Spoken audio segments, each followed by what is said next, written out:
The location of this film is something people in Southampton will not be overly familiar with because it is on private land owned by Associated British Ports, ABP. They are a big business organisation that make claims to be interested in the heritage of Southampton and invest in community projects such as fun runs. But when it comes to business, heritage has to take a back seat to growing the port. For example, Dockside Shed 106 is one of the last surviving buildings of the port around the time of D-Day. During World War II, over 2 million GIs and over 1 million UK and Commonwealth troops left from Southampton, which became the conduit for the Second Front and the liberation of Europe, so much so that Major General Sir Nigel Holmes said that without Southampton we could not have done D-Day. In the film at the beginning we can see troops of the BEF, the British Expeditionary Force, along Herbert Walker Way, parallel to the Western Dock, quayside, embarking for France during the so-called Phony War in 1939-40.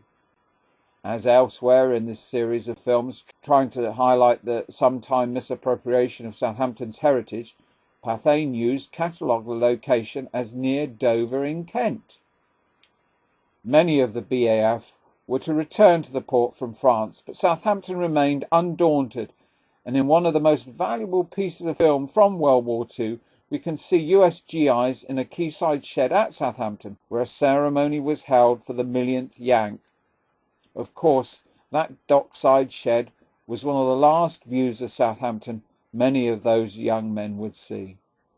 In Southampton's eastern docks, a prominent feature was the Vessel Traffic Service building that was taken down in January 2020, along with a dry goods storage shed to generate space, which the regional director for Southampton, Alistair Welsh, said will help the port stay one step ahead of adapting to our customers' growing and changing needs, such as exports of farm, construction or specialist machinery and vehicles.